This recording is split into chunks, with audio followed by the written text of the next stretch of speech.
Alors, bonjour tout le monde. Bienvenue à cette séance publique de la Commission de l'environnement. Nous sommes le 20 mars 2025 en direct de l'Hôtel de Ville, comme toujours. Je suis Joanie Belrose, c'est moi qui présiderai la séance. Je vais vous faire mon habituel tour de table. Alors, je suis en compagnie de deux membres élus de la commission, Monsieur Marc Deneau, qui est à mes côtés, et également, il y a Madame Catherine Boileau, qui est à distance. Monsieur Claude Charon ne pouvait pas se présenter ce matin. Ensuite, du côté de l'administration, nous avons du Bureau de l'environnement, Madame Mélanie Lelièvre, qui est la nouvelle directrice. Donc, comme c'est son baptême ce matin, je vais lui laisser une petite minute pour se présenter à vous. Bonjour tout le monde. Merci, Madame Belrose. Bonjour, chers élus et l'équipe. Ça me fait plaisir d'être à ma première commission. Donc, comme Madame Belrose l'a dit, mon nom évidemment est Mélanie Lelièvre. Je me suis jointe à l'équipe de la ville il y a maintenant un mois. Très heureuse de joindre l'organisation avec vraiment de beaux défis. Avant de me joindre à l'équipe de la ville, j'ai occupé des fonctions de direction générale pendant de nombreuses années, un peu plus de 15 ans au sein de l'organisation de conservation Corridor appalachien. Donc, développer vraiment une expertise du côté de la biodiversité, des milieux naturels. Puis avant ça, j'avais également œuvré en gestion de matières résiduelles, restauration de sites. Donc, voilà. Fait que très heureuse d'être avec vous ce matin. Bienvenue dans l'équipe. Merci. Nous avons aussi du Bureau de l'environnement, Madame Chantal Pelchat et Madame Nathalie Perron, qui vont nous faire quelques présentations ce matin. Plus tard, nous aurons Monsieur Jean-Pierre Fortin du service de l'ingénierie des eaux et des projets majeurs, ainsi qu'un Francis Davignon. Du service du greffe, nous avons Madame Julie Bourgeois et du cabinet de la mairie, Monsieur Jean-Christophe Rassette. Bon matin tout le monde. Donc, il y a aussi des invités externes qui vont se joindre à nous plus tard pour la présentation de certains dossiers. Merci à tous ceux et celles qui suivent les travaux de commission en présence ou qui l'écoutent ensuite en rediffusion. On vous salue. Merci aussi aux journalistes qui sont présents dans la salle et qui transmettent l'information à la population. Je fais une courte parenthèse ce matin parce que ce samedi 22 mars, c'est la journée mondiale de l'eau. Et puis, si les Nations unies ont établi cette journée, c'est oui parce qu'on reconnaît qu'il y a des milliards de personnes qui n'ont toujours pas accès à de l'eau potable ni à des infrastructures d'assainissement, mais aussi parce que notre eau, c'est une ressource naturelle essentielle et qu'il faut la protéger et la gérer durablement. Et aujourd'hui, nos trois premiers dossiers traitent justement de l'eau. Donc, nous verrons quelles sont les menaces à nos sources d'eau, mais aussi quelles actions sont entreprises par la ville de Sherbrooke. Donc, quatre dossiers à l'ordre du jour aujourd'hui. Bilan 2024 du suivi sur la qualité de l'eau de surface de nos rivières, nos lacs. Rapport des interventions en réseau, donc c'est nos interventions souterraines dans le réseau d'égouts. Bilan 2024 de la patrouille bleue, donc c'est la patrouille qui travaille sur le terrain pour sensibiliser, éduquer et faire des interventions pour appliquer notre réglementation. Puis le dernier dossier, c'est un suivi de la démarche de la politique de l'arbre et du verdissement. Donc la séance est ouverte. Est-ce que l'ordre du jour vous convient? Super. Alors, nous allons passer directement à notre premier dossier qui est le bilan 2024 du suivi sur la qualité de l'eau de surface. Et je passe la parole à Madame Pelchat.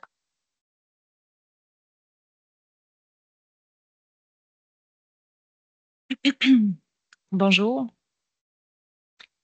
Donc, pour le bilan, nous allons vous présenter aujourd'hui une mise en contexte et des rappels au niveau des paramètres de contamination. Vous présenter les résultats du suivi de la qualité de l'eau pour les rivières, les plages, le lac des Nations, le lac Magog. En conclusion, on revient avec les grands constats 2024, puis vous parler de la recommandation.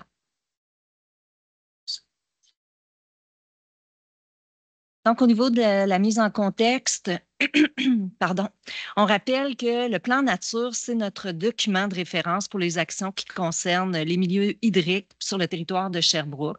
À l'intérieur du plan nature, on a une orientation qui vise spécifiquement d'améliorer la qualité de l'eau des cours d'eau et des plans d'eau de Sherbrooke.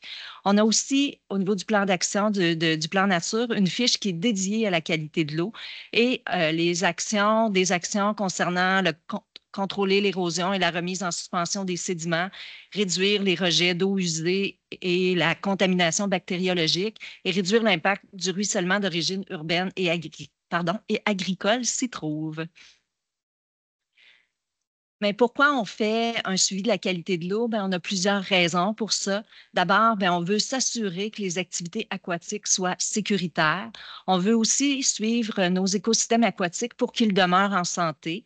Lorsqu'on observe des problématiques, ça nous permet aussi de faire des recherches au niveau de la contamination. Ça sert à informer la population qui veulent faire des activités aquatiques et ça nous permet, parce que ça fait plusieurs années qu'on fait des suivis de la qualité de l'eau, de suivre les tendances à long terme. Bon, au niveau de l'indice de qualité bactériologique et physico-chimique, c'est pour suivre la qualité de nos cours d'eau qu'on utilise cet indice-là. On vient mesurer cet indice à partir de paramètres. On a 6 paramètres qui sont utilisés. Donc, les 3 premiers paramètres sont des paramètres reconnus par le ministère de l'Environnement. Ce sont les coliformes fécaux, matière en suspension, phosphore total. On a 3 autres paramètres qu'on utilise, nous, pour calculer notre indice de qualité bactériologique et physico-chimique. Ce sont le pH, la turbidité et l'oxygène dissous. Ce sont des paramètres qui ne sont plus reconnus par le ministère parce qu'ils varient selon le milieu et les moments de la journée. L'indice, ça nous amène à des critères de protection de la vie aquatique. Donc, on vient mesurer des critères de protection de la vie aquatique qui ont 5 classes, classe bonne A à très mauvaise E. Puis, ce qui est important aussi de savoir sur cet indice, c'est qu'il est plutôt de nature de type déclassant. Ce qu'on veut dire par là, c'est que c'est le paramètre le plus faible qui va venir donner la cote. La classe, pardon. À titre d'exemple, si pour une station donnée, j'ai un critère, j'obtiens un critère D pour du phosphore, mais même si j'ai une belle qualité au niveau des coliformes fécaux, mais ça va être le facteur déclassant, l'indice global va être D, donc de mauvaise qualité. Donc, pour nos 3 principaux paramètres, les coliformes fécaux, ça vient des bactéries intestinales, d'une contamination fécale. Elles sont susceptibles de causer des maladies gastro-entérites. Elles nuisent aux mammifères, mais elles ne nuisent pas aux poissons.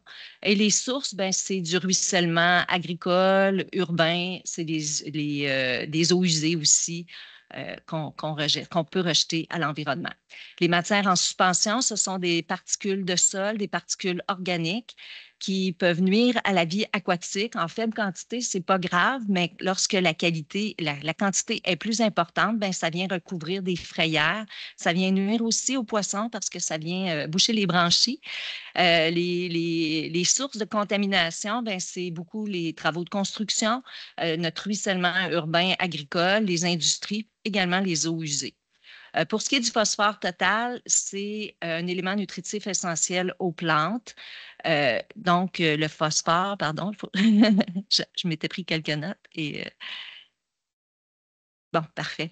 Donc, c'est présent naturellement, mais les surplus qui sont apportés par les sédiments, les engrais, les produits domestiques, ils peuvent nuire aussi en favorisant la croissance des plantes aquatiques. C'est également le ruissellement urbain, agricole et les eaux usées qui peuvent apporter plus de phosphore dans l'environnement. On analyse aussi un autre critère qui est la qualité bactériologique, mais là, c'est plus au niveau des activités aquatiques. Parce ils ont davantage d'impact sur la santé humaine que la vie aquatique. C'est pourquoi on a des normes qui sont pour la baignade, qui sont beaucoup plus sévères et aussi pour le contact secondaire, comme le canotage, qui sont beaucoup plus sévères que les critères de vie aquatique. Donc, on a ici un tableau qui est un peu complexe au premier abord, mais qu'on vient identifier les critères de vie aquatique versus à droite les normes de qualité pour la baignade et les activités aquatiques.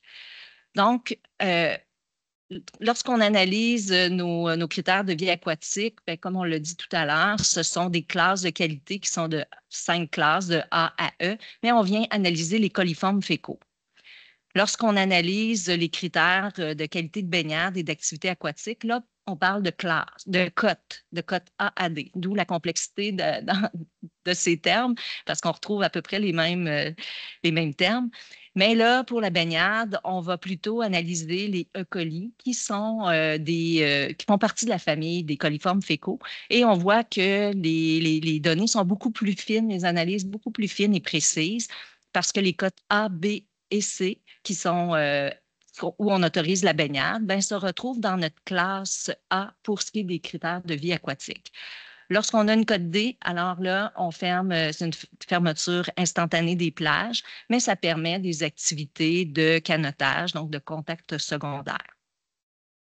Donc, pour moi, ça fait le tour au niveau des petits rappels méthodologiques. Je vais laisser à Nathalie le soin de présenter les résultats des rivières.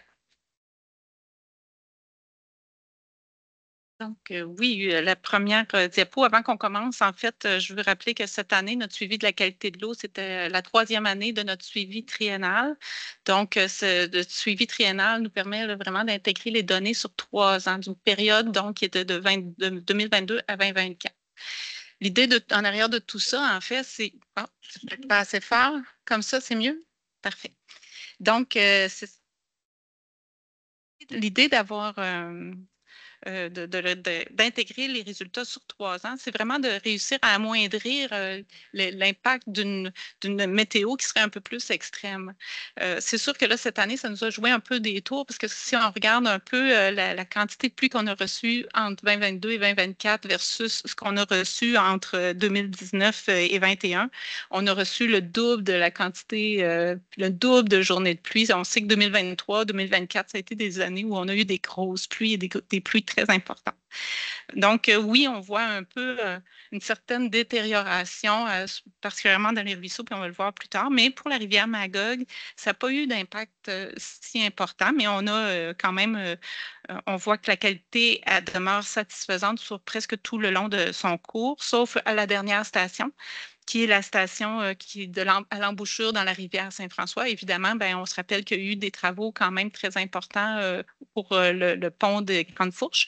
Et le facteur qui était le plus affecté, le paramètre qui était le plus affecté, c'était la turbidité. La turbidité, on se rappelle que c'est un paramètre là, moins non reconnu parce qu'il est très associé là, à son milieu. Donc, ça, on doit en prendre considération, mais il n'y a pas lieu de s'inquiéter outre mesure là, à ce stade-ci. Ah oui, c'est vrai, j'ai un petit point parce qu'on sait que la rivière Magog est quand même très utilisée au niveau des gens pour la baignade, pour les activités aquatiques.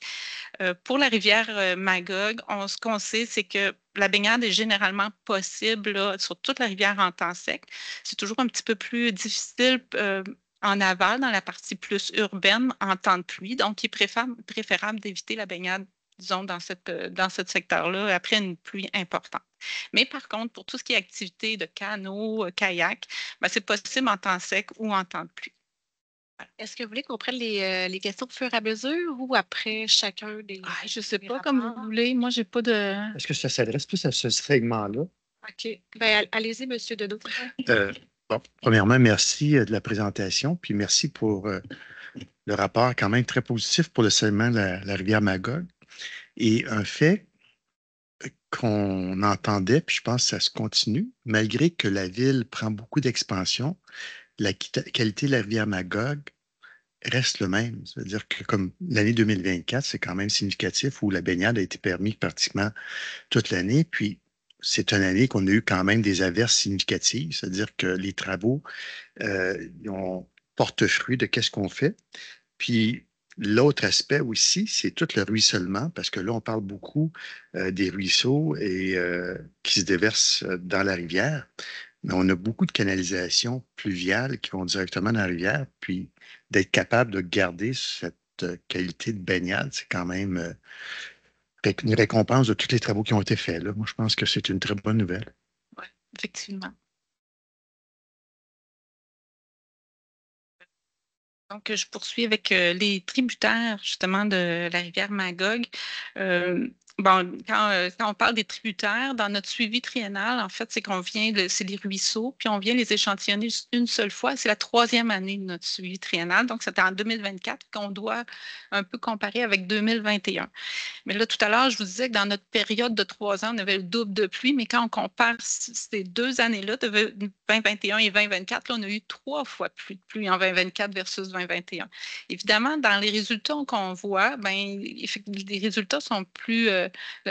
on pourrait penser qu'il y a une dégradation, mais les résultats, on a tellement plus de résultats de temps de pluie qu'il faut quand même y faire attention. On est allé un peu plus du côté de regarder les résultats qu'on a obtenus en temps sec. Puis à ce moment-là, on a 4 ruisseaux qu'on est venu identifier comme à surveiller. Puis c'est les ruisseaux Fontaine, Paré, Perché et Nec qui sont illustrés ici. Puis c'est dans tous les cas, ben, en fait, pour ce qui est de Perché et de Fontaine, c'est plus une question de coliformes fécaux qu'on retrouve en temps sec, alors qu'on ne devrait peut-être pas en avoir autant, alors que pour les ruisseaux Nic et Paré, c'est plus une question de phosphore total. Fait que ça, c'est des choses qu'on aimerait surveiller d'un peu plus près dans les prochaines années. Ensuite, pour la rivière Saint-François, ça va-tu? Oui, OK, parfait. Donc, pour la rivière Saint-François, bon, encore là, les mêmes conditions de pluie là, se sont appliquées. Puis je vous dirais que, à titre d'exemple, en 2024, on fait 7 collectes ou 7 échantillonnages sur la rivière Saint-François au courant de l'année.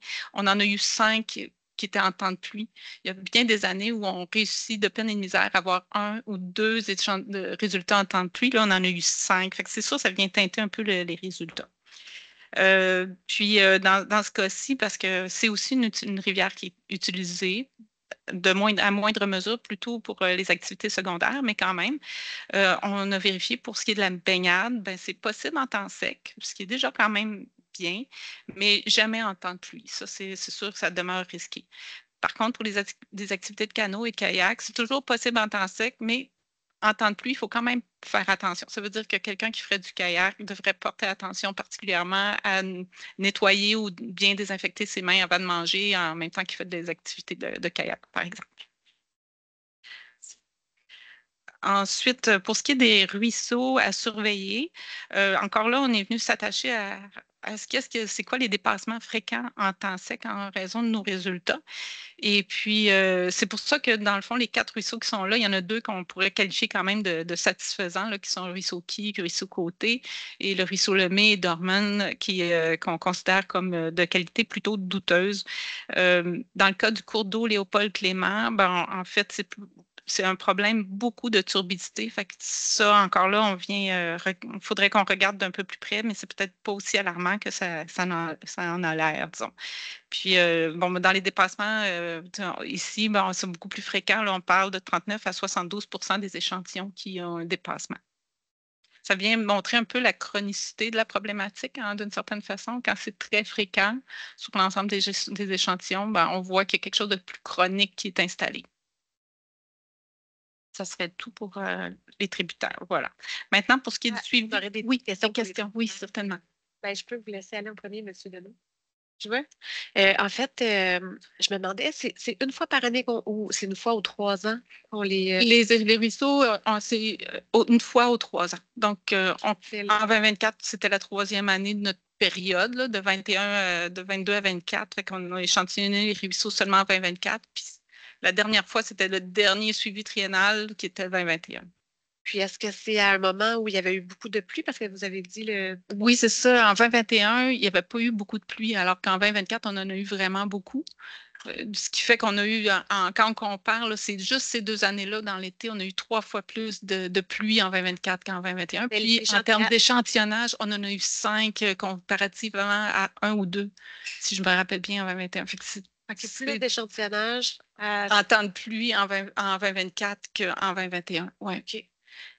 Puis, on voit les sources de contamination sont à déterminer, mais est-ce qu'on a des hypothèses?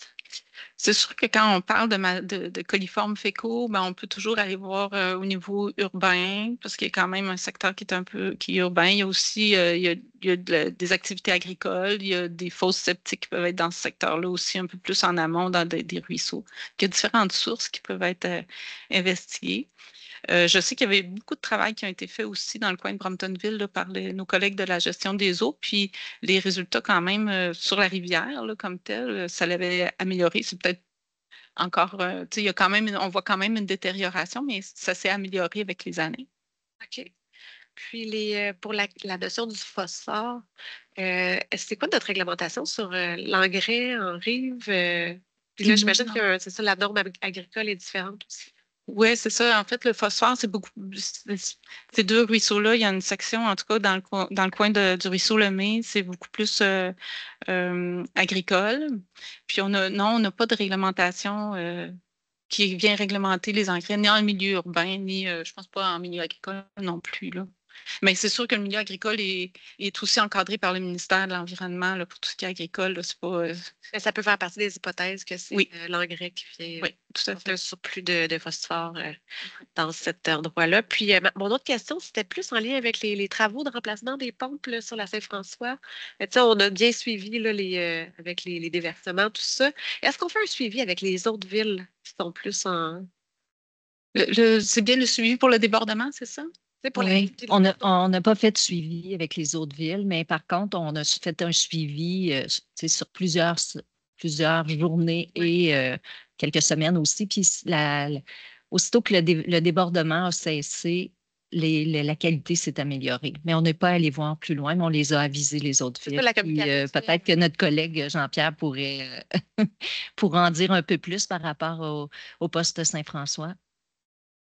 En fait, j'étais curieuse de savoir quel type de communication a été faite avec les autres villes pour connaître les impacts après ce genre d'opération-là.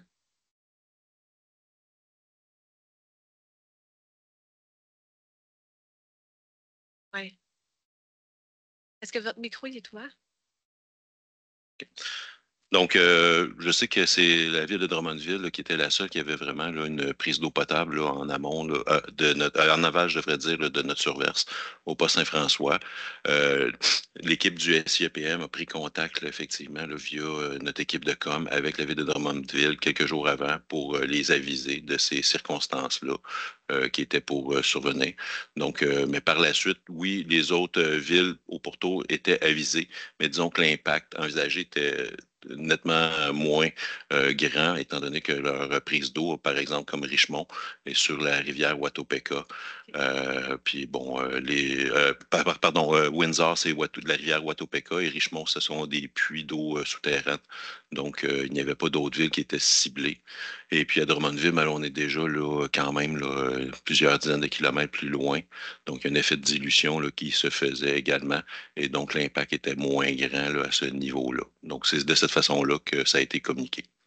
Je me disais qu'ils doivent faire aussi des tests régulièrement pour. Tout à fait, effectivement. Là, l'eau brute est toujours analysée là, périodiquement sur la qualité bactériologique de l'eau. Et puis, au besoin, la désinfection qui était réalisée dans les différentes usines de production d'eau potable sont ajustées. Mais en général, les systèmes de traitement d'eau en place, entre autres à la ville de Drummondville, sont des traitements costauds qui permettent là, de faire face à ce genre de situation. OK, merci beaucoup pour l'information. Est-ce que vous aviez, M. Deneau, une question aussi? Oui, merci, Madame la Présidente.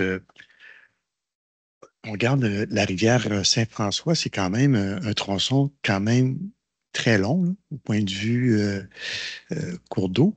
Et on voit de plus en plus de gens qui l'utilisent pour faire des sports comme le canot-kayak, pagaie, tout ça. Un des questionnements qu'on reçoit à l'occasion, c'est est-ce qu'il y a les sédiments, puis il y a un niveau d'ensablement qui fait en sorte que la rivière devient plus praticable? Est-ce qu'on a remarqué voir si le niveau de l'eau baissait, puis si c'était dû aux sédiments qui allaient? Puis si c'est le cas, y a-t-il quelque chose qu'on peut faire? Parce que c'est quand même un attrait touristique quand même fort intéressant pour les gens. On voit qu'ils sont beaucoup à Lennoxville, mais s'ils veulent descendre vers le centre-ville, il y a certains endroits où c'est impraticable. On a-tu des relevés à savoir c'est quoi le niveau de la rivière ou le bas fond, là, qu'on pourrait dire? Je crois pas qu'on a une bathymétrie précise de ce secteur-là. On sait depuis plusieurs années parce qu'on engage aussi l'organisme Le Rappel pour faire un suivi comme gardien, aller récupérer des déchets qui peuvent flotter. Puis ils nous disent depuis plusieurs années qu'il y a des secteurs durant la période estivale que c'est pas mal asséché et que c'est difficile de navigation. Peut-être qu'en petite embarcation, c'est peut-être un peu moins pire. Mais non, on n'a pas cette. Puis je ne pourrais pas dire que c'est causé par des sédiments et ça pourrait être très difficile pour nous d'aller chercher une autorisation pour aller faire des travaux, là, même, je dirais, Impossible. impossible, là, parce que ce que nous demande le ministère, c'est de travailler beaucoup plus en amont dans nos bassins versants pour s'assurer qu'il n'y ait pas de sédiments qui viennent, qui viennent aux embouchures et dans la rivière. Merci. Je peux poursuivre. On poursuivrait avec le suivi des plages et du lac des Nations. La première diapo à ce sujet-là, c'est qu'est-ce qu'on fait pour améliorer la qualité de l'eau des plages. Bien, évidemment, il y a beaucoup de recherches et de réparations, de raccordements d'égouts illicites et de bris d'égouts que nos collègues de la gestion des eaux réalisent. Mais on fait aussi beaucoup de travail pour contrôler les oiseaux aquatiques. Entre autres, de l'effarouchement, de la stérilisation des œufs de bernache. On a toujours une douzaine de nids qu'on trouve, puis dont les œufs sont une soixantaine d'œufs qui sont stérilisés à chaque année. On met des filets en rive, on met des barrières végétalisées, on a nos bandes riveraines aussi qui empêchent l'accès au parc ou à la plage par les oiseaux aquatiques, puis aussi nos fils à goéland. On s'assure aussi d'avoir une meilleure circulation de l'eau en faisant du faucardage pour s'assurer que l'eau circule bien. Et puis, on fait en parallèle beaucoup de promotion là, des consignes de sécurité. Ensuite, pour ce qui est on voulait revenir un peu sur qu'est-ce qu'une fermeture préventive. Des fois, on sent que c'est pas toujours clair pour tout le monde.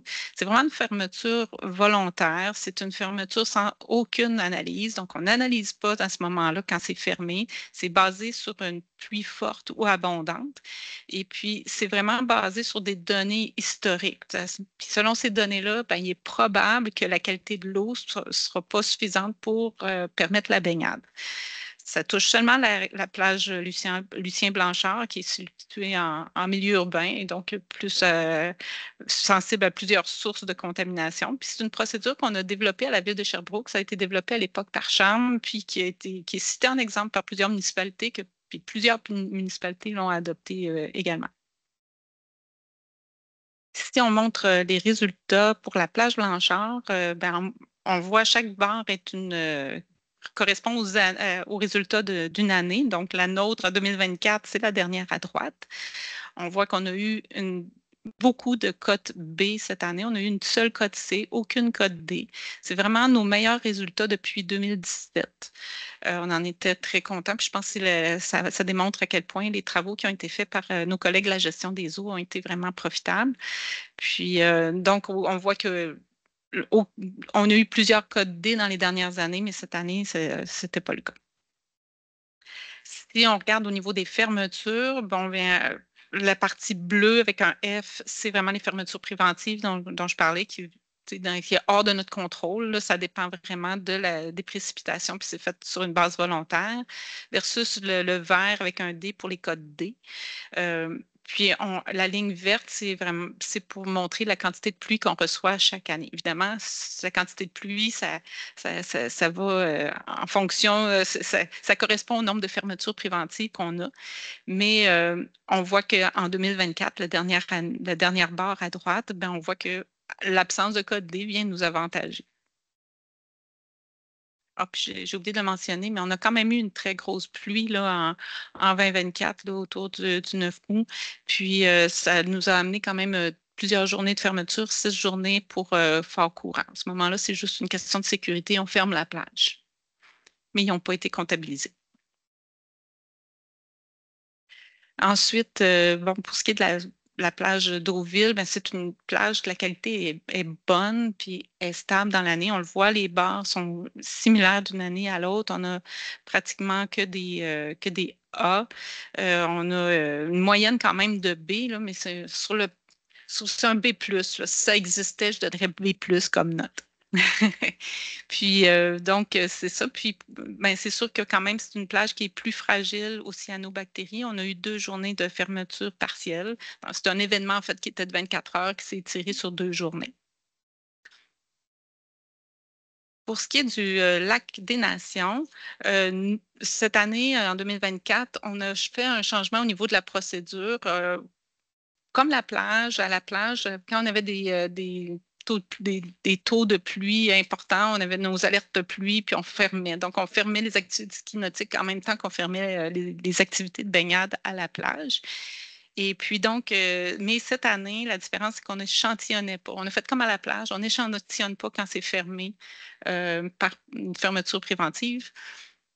Puis, ça fait en sorte que nos résultats illustrent bien la qualité de l'eau dans laquelle les skieurs nautiques pratiquent leurs activités. Puis, ça nous a donné évidemment une qualité un peu meilleure en 2024, mais c'est une cote C, puis c'était vraiment une bonne cote C, là, je vous dirais aussi. C'était un C+, que j'aurais donné encore une fois.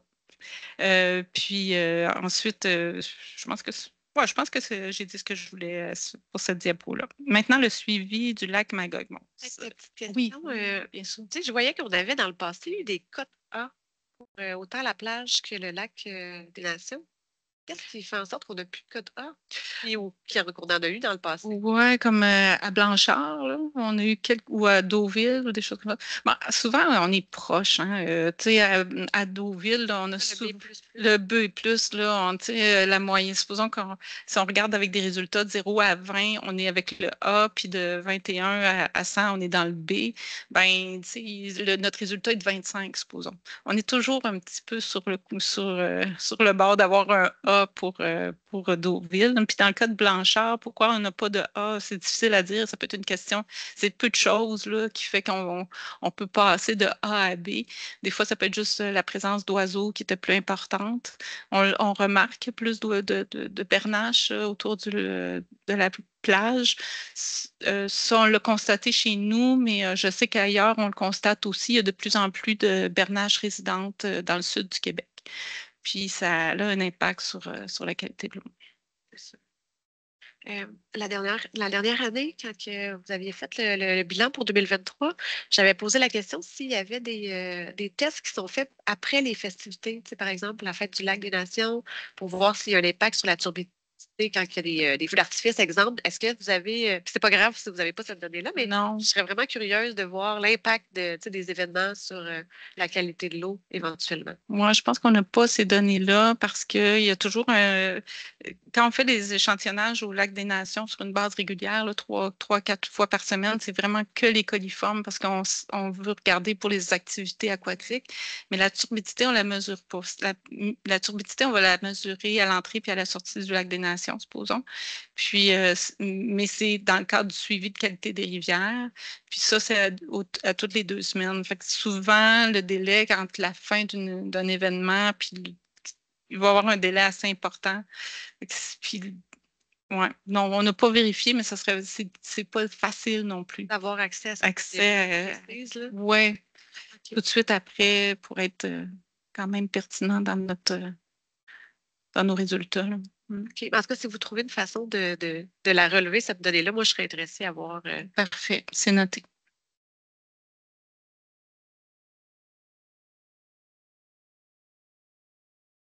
Ensuite, pour le suivi du lac Magog, c'est la première fois qu'on mentionne le lac Magog, mais on trouvait important de le mentionner parce que ça fait partie de nos milieux hydriques sur notre territoire, mais on n'en assure pas le suivi. Le suivi est assuré par l'association Action Lac Magog, qu'on connaissait sous le nom de la PLM, l'Association pour la protection du lac Magog. C'est un suivi qui est encadré par le réseau de surveillance volontaire des lacs. C'est un programme du ministère de l'Environnement. qui encadre les gens qui le font bénévolement. Puis c'est vraiment un programme qui est destiné aux associations de riverains. Puis l'objectif, c'est d'aller évaluer le niveau trophique ou de vieillissement du lac. Dans ce cas-ci, les derniers résultats démontraient que le lac Magog est classé mésotrophe. Qu'est-ce que ça veut dire mésotrophe? Qu'est-ce que ça veut dire l'eutrophisation? En fait, c'est pour venir vérifier le vieillissement d'un lac. Le vieillissement d'un lac, c'est un phénomène qui est naturel, qui est très lent. Mais évidemment, avec les activités humaines ou anthropiques, on est venu accélérer un petit peu ce processus-là. Et puis, dans le cas de lac Magog, quand je disais tout à l'heure qu'on est mésotrophe, c'est un peu le milieu.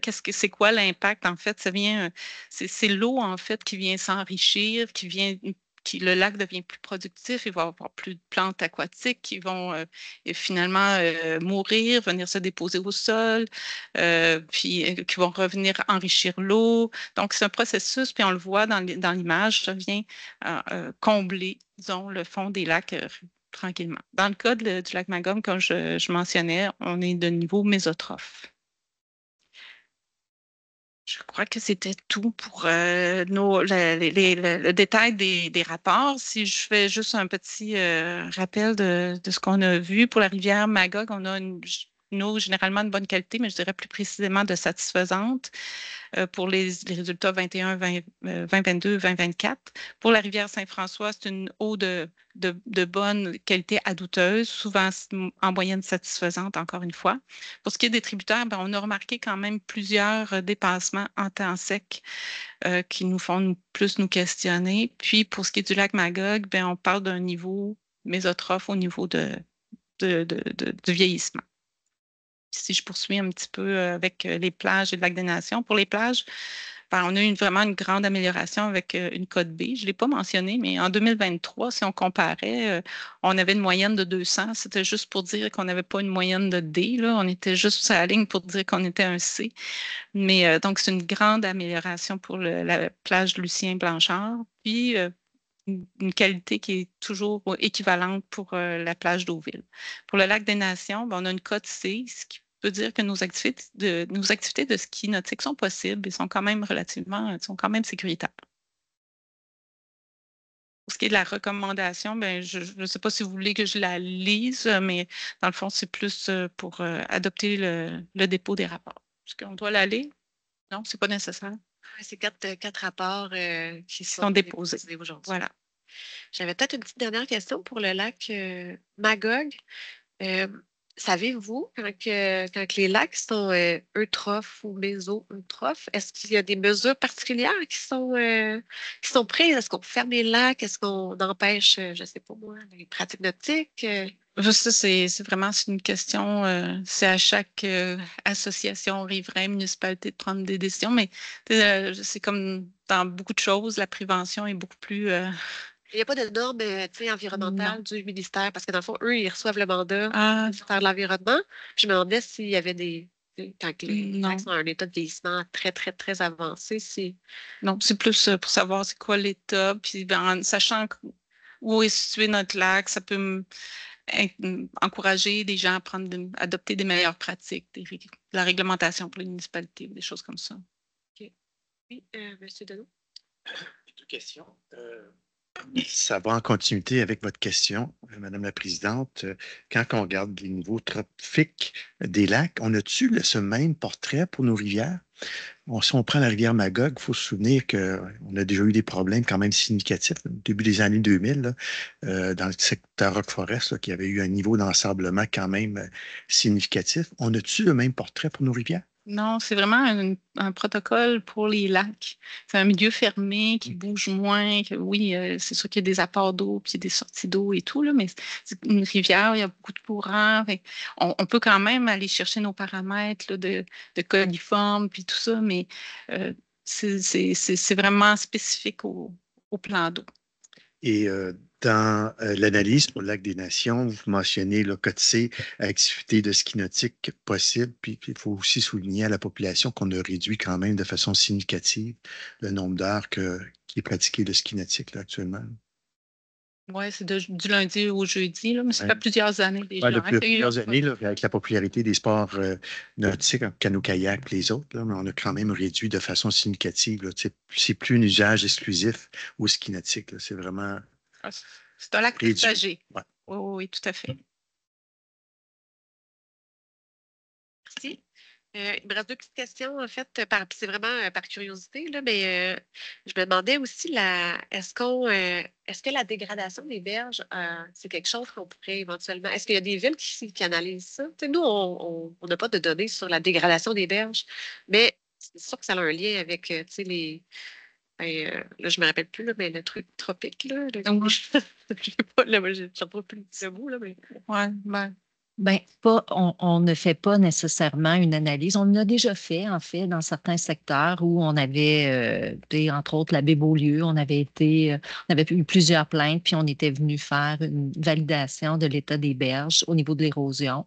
Mais l'érosion, c'est quand même un phénomène naturel aussi, ce qui fait qu'on n'est pas vraiment allé. Puis l'importance aussi de remettre les rives à l'état naturel, ça vient aussi contribuer à des rives qui sont plus en santé, qui ont peut-être moins d'érosion. Donc, on a misé davantage sur des mesures de remise à l'état naturel des rives. OK. Mais dans certains cas, lorsqu'il y a des impacts pour la sécurité, alors là, oui, on va aller faire plus des actions pour contrôler l'érosion. Parce que c'est sûr que c'est un phénomène naturel, mais il peut être accéléré par la présence ou les activités nautiques. Puis quand on est allé au forum sur la stratégie sur les espèces aquatiques envahissantes, ben, il y avait la présentation d'une ville ils ont banni l'utilisation de tu sais, les gros bateaux pour faire du wakeboard, là, parce que justement, ça venait vraiment affecter les berges, puis relever les sédiments, fait que tout l'aspect turbidité. Fait que je trouvais que c'était très audacieux, premièrement, parce qu'ils ont dû avoir beaucoup de, de plaintes au niveau de l'acceptabilité sociale. Ça a dû être quelque chose à relever comme défi.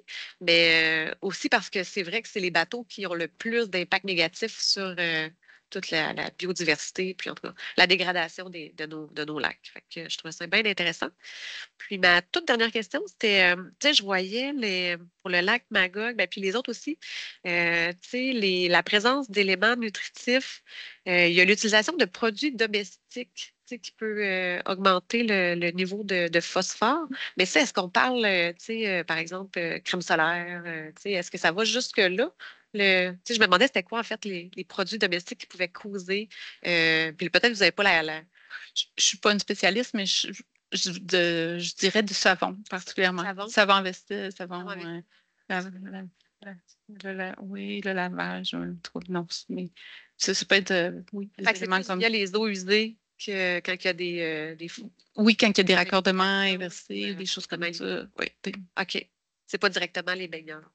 oui, c'est ça, parce que dans le fond, les eaux usées vont, quand ça va bien, ça va à l'usine de traitement. Donc, C'est ça. c'est plus s'il y a des petits problèmes. Fait que c'est mineur, je dirais, là, la quantité, mais.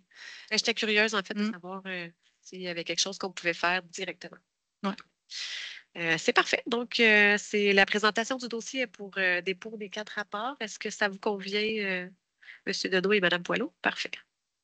Fait qu'on va être rendu à notre deuxième dossier qui a un lien étroit, en fait, avec l'état, la qualité de nos cours d'eau. Donc, l'objectif, c'est de nous informer sur les interventions qui sont faites en réseau, donc dans notre réseau souterrain, qui ont été effectuées au courant de l'année 2024 pour diminuer justement les apports d'eau parasites. Je vous laisse la parole, M. Fortin. Oui, bonjour.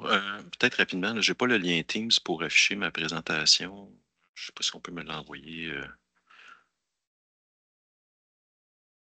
Est-ce que Mme Bourgeois, vous le...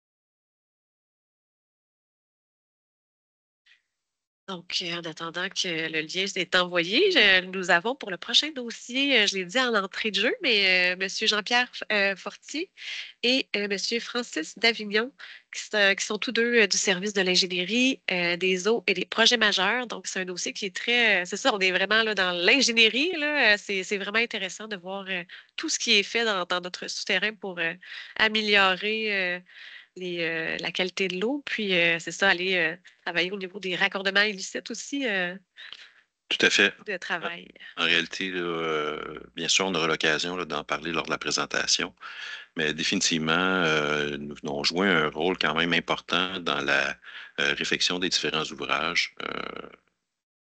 Oui? OK, parfait. Moi, je vais me brancher, ça va être plus simple. Excellent.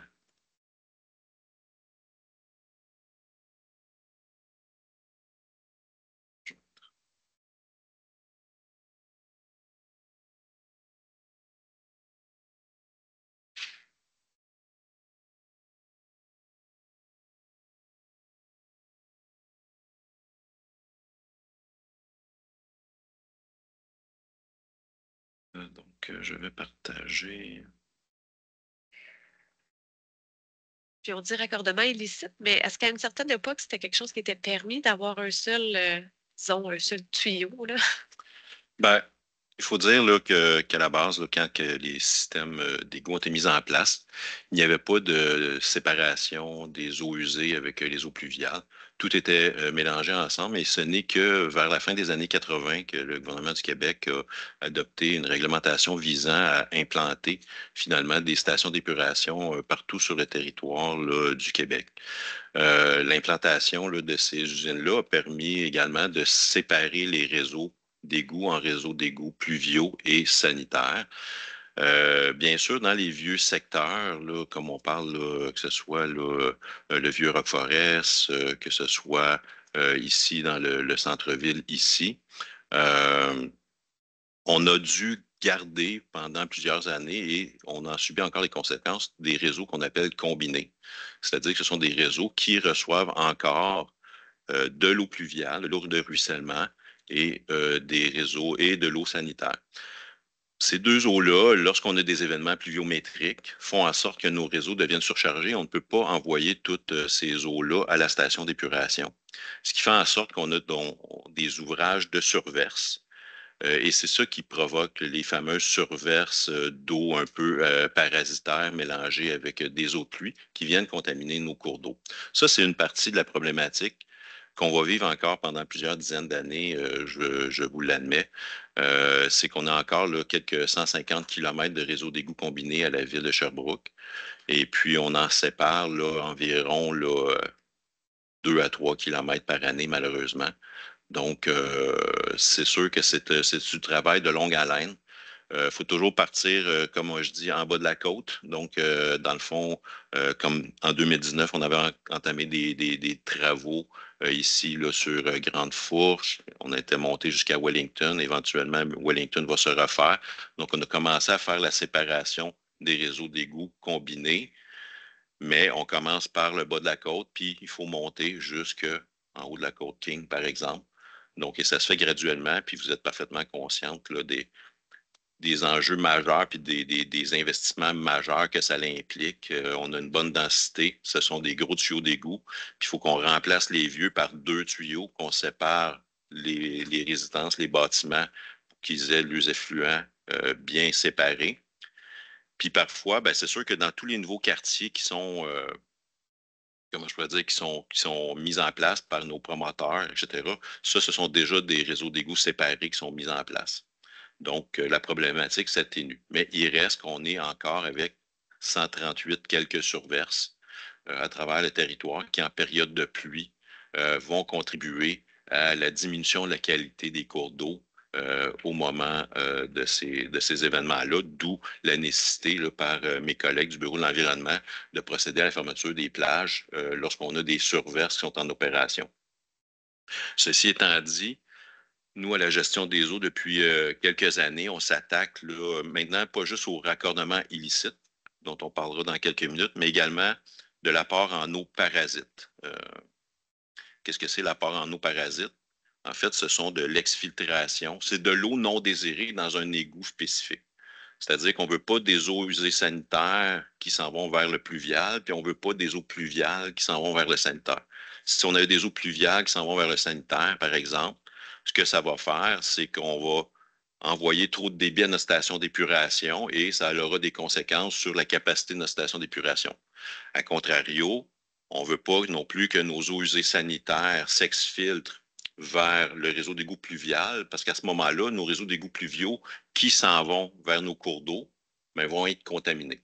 Ça, c'est un des gros volets qu'avec mon collègue Francis, nous avons travaillé ces dernières années et qui nous a permis, je crois, d'arriver quand même à des résultats super intéressants, comme en a témoigné là, mes collègues du Bureau de l'environnement il y a quelques minutes. Ceci étant dit, je vais commencer la présentation. Donc, ça fait déjà plus de 10 ans là, qu'à la gestion des eaux et au SIEPM, plus précisément, qu'on procède là, à faire l'évaluation des raccordements illicites sur le territoire, à les identifier, mais également à les réparer. Donc, c'est quelques 35 000 raccordements qu'on a sur le territoire. Et puis, de trouver des raccordements illicites, c'est comme trouver là, une aiguille dans une botte de foin. C'est que sur les 35 000, il y en a peut-être quelques centaines qui sont des raccordements sanitaires qui sont branchés sur nos égouts pluviaux, par exemple, dans des réseaux séparés déjà. Il arrive que ces erreurs se produisent là pour toutes sortes de conditions. Maintenant, c'est vraiment par une recherche, par segmentation, par réseau, par conduite, qu'on réussit à déterminer s'il y a une contamination d'un effluent ou non. Donc, en 2024, là, c'est 23 raccordements illicites qui ont été trouvés sur le territoire. Ça peut paraître pas tant que ça, mais chacun de ces raccordements illicites-là a un impact non négligeable sur la qualité de nos cours d'eau. Ça représente 72 portes, c'est-à-dire que là-dedans, il y avait des logements, des bâtiments de logement.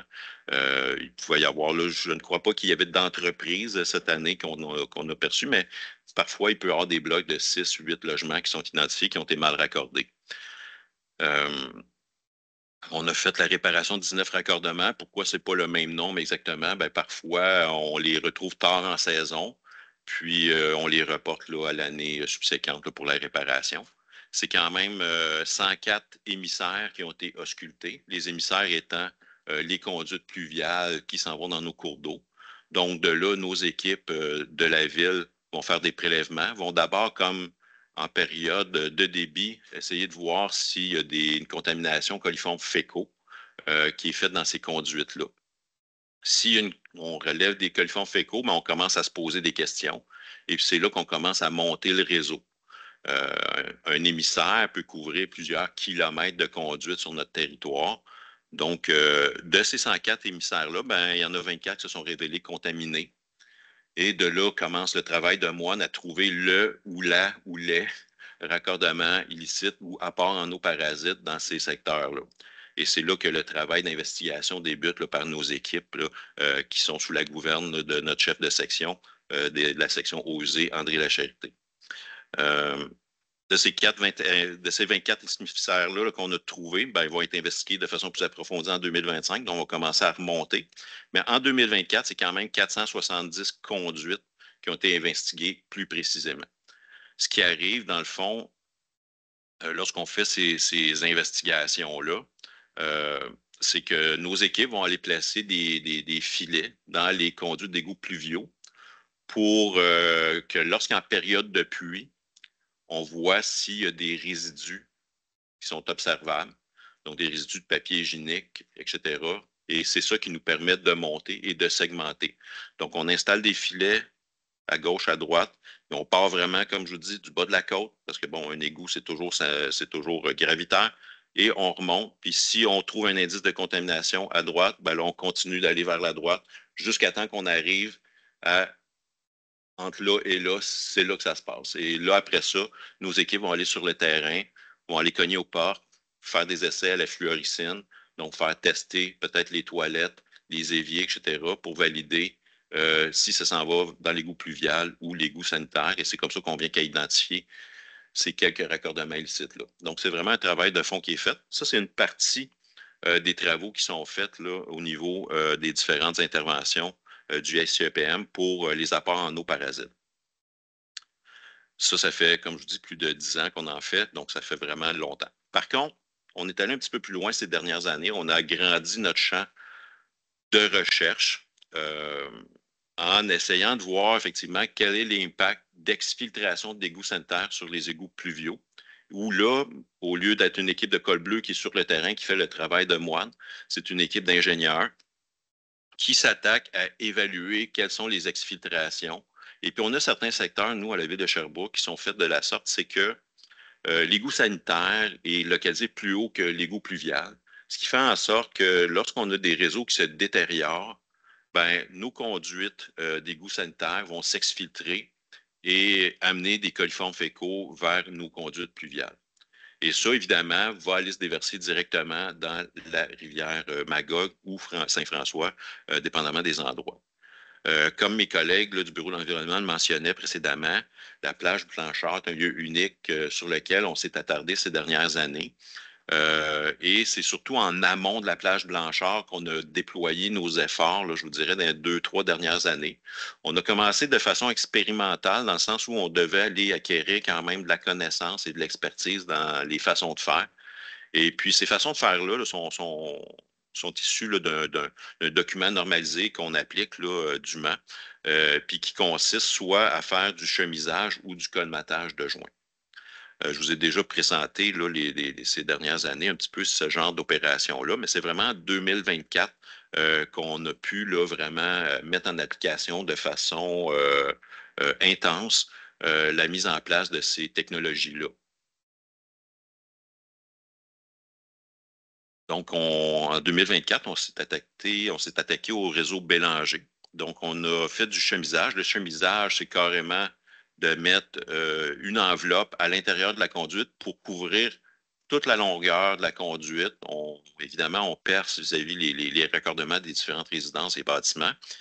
Et puis ça vient vraiment étanchéiser le réseau d'égouts en soi avec une durée de vie améliorée. C'est sûr que les conduites sur lesquelles on s'est attaqué, les secteurs où est-ce qu'on a fait nos interventions, ont été principalement des secteurs où nos collègues de l'ingénierie n'étaient pas pour faire des projets à brève échéance. Donc, on ne voulait pas investir dans des secteurs où on savait que d'ici les 5-10 prochaines années, il y aurait des investissements importants.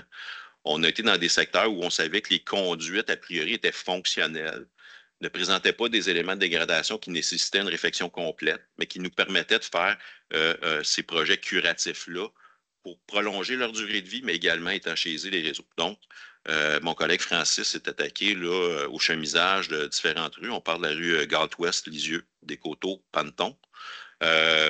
Autour de 800 mètres de longueur qui a été faite pour un coût de 300 000 le chemisage, on verra, j'ai quelques photos à vous montrer tout à l'heure. Comme je vous l'ai dit, c'est une enveloppe qu'on insère à l'intérieur des conduites, une gaine en fait qu'on insère à l'intérieur des conduites, qui vient se durcir avec des rayons UV intenses et puis qui nous permettent de faire ça. Par la suite, dans des secteurs peut-être qu'on identifie comme étant moins problématiques, on va procéder à du colmatage de joints, c'est-à-dire que parfois nos conduites vont se décaler. Et puis, nous, ce qu'on va venir faire, c'est qu'au lieu de procéder au chemisage, on va venir insérer comment je vais dire, on va venir injecter de l'époxy à ces endroits-là qui va venir sceller les deux conduites puis étanchéiser finalement le réseau à un coût qui est un peu plus raisonnable, je vous dirais, que le chemisage. Donc, on cible en fonction de l'importance de la dégradation des conduites et de l'importance des exfiltrations. Bon, ici, sur le graphique, on voit en vert et vert pâle un petit peu qu'est-ce qui a été, dans quel secteur on s'est attaqué. Puis, pour ce qui est du colmatage, c'est 470 mètres de longueur là, qui a été fait.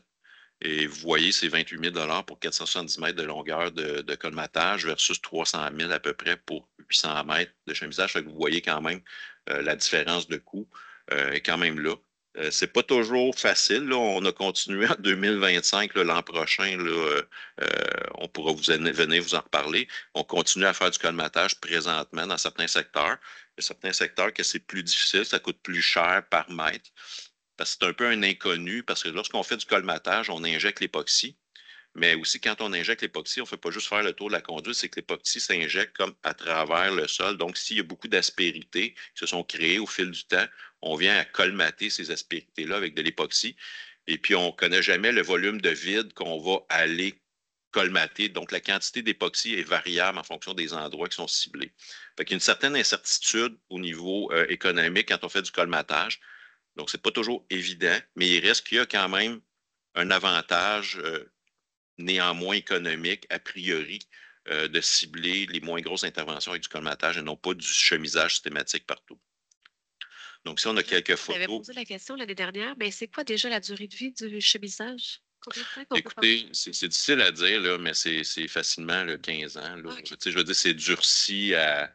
Je vais vous montrer un exemple de résine, là, mais ça vient vraiment comme remettre, là, rajouter une durée de vie. Puis je vous dis 15 ans, puis ça peut être 20, là, en fait, là, ça augmente significativement quand même la durée de vie et le potentiel d'intervention sur les autres, sur ces conduites-là. Ça peut remettre à plus tard certaines problématiques qui pourraient être observables dans d'autres secteurs où on n'a pas procédé au chemisage. Parce qu'il y a quand même un niveau structurel qui est donné à la conduite en faisant cette mise en place d'époxy-là. Donc, ça vient améliorer aussi l'ouvrage en question. Puis je dis 15 ans. Francis, je ne sais pas qu'est-ce qu'on a. OK, ben, vous voyez, 50. Donc, la durée de vie de conception est 50. Maintenant, est-ce que ça va durer ça? Mais, comme je vous dis, c'est définitivement là, un avantage. Mais ça ne s'applique pas dans tous les cas, mais définitivement, ça augmente là, grandement la capacité et la durée là, de sa conduite. Donc, on voit ici principalement un peu là, la mise en place là, du chemisage.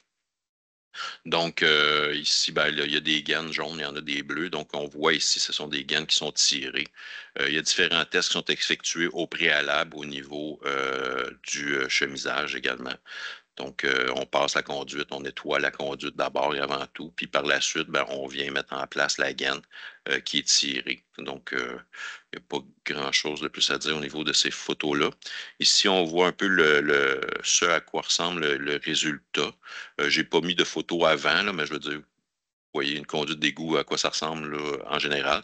La gaine qu'on vient mettre, vous voyez, elle est durcie. Elle n'est pas de l'épaisseur, je vous dirais, d'un tuyau d'égout ou un tuyau de béton, mais l'enveloppe de béton reste quand même autour. Et puis, ben, chacun des endroits où est-ce qu'on fait là, du chemisage comme ça, il y a des échantillons également qui sont prélevés, préservés pour valider là, finalement l'état, la qualité, je vous dirais, du test qui a été effectué dans le besoin si jamais des problématiques particulières survenaient dans les prochaines années. Donc, on voit également, là, je vous ai montré une photo avec un raccordement d'égout qui est opérationnel. Donc, on voit là, que la membrane, la gaine, on vient la mettre et puis on perce là, aux différents endroits.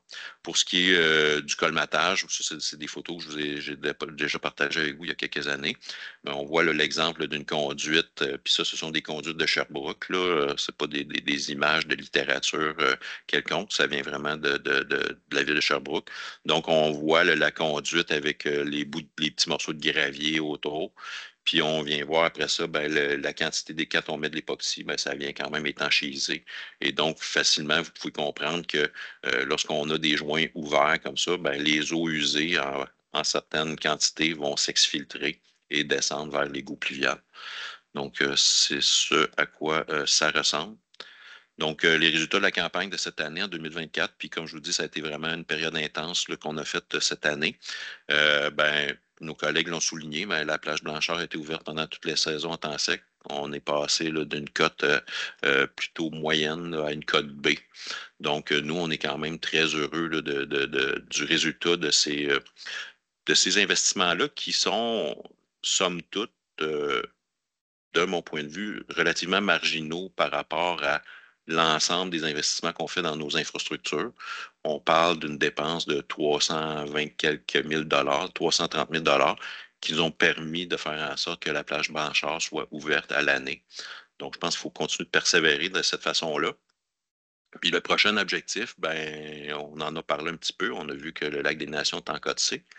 Nous, on veut se rapprocher du lac des Nations au fil des ans, puis évidemment, le procéder, puis je l'espère, à une amélioration de la qualité du lac des Nations par ces mêmes techniques-là qu'on a mises en place et qu'on a finalement apprivoisées ces dernières années.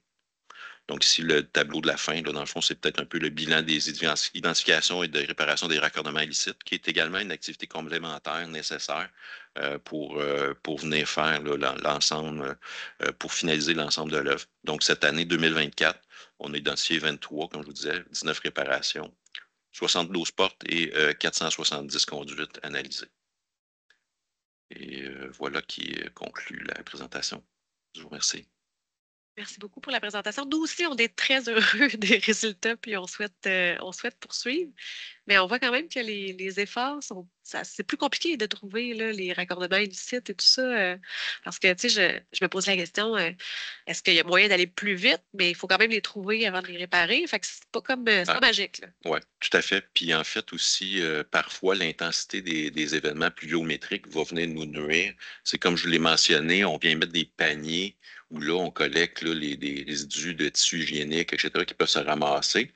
Puis c'est sûr que quand on a une conduite de gros diamètre, puis qu'on a une conduite, un raccordement illicite, il va y avoir des dépôts qui vont se faire dans cette conduite-là, mais elle ne se rendra pas à notre panier avant qu'il y ait une pluie.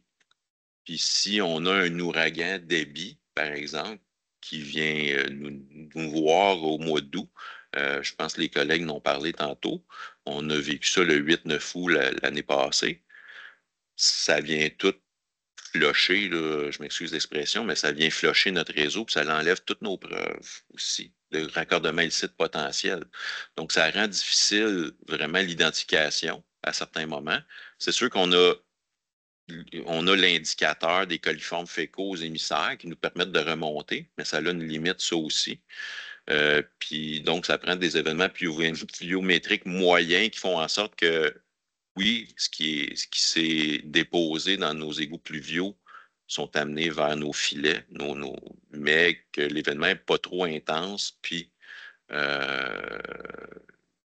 je peux dire ça, vient nettoyer nos grilles. Quand ça vient nettoyer nos grilles, quand on a des trop grosses pluies, c'est comme des fois, on a perdu 2-3 semaines là, de recherche parce que nos grillages ont été nettoyés, puis là, on ne sait plus où il y en a, où il n'y en a pas. Donc, c'est effectivement très difficile là, à détecter. Mais on est sur la bonne voie quand même. Mais je trouve que vraiment, cette année, ce qui a fait la différence, en fait, je pense, c'est les orientations avec le colmatage puis le chemisage. Là, je vous l'avoue, là, ça a eu un impact significatif là, sur la qualité des cours d'eau. Parfait.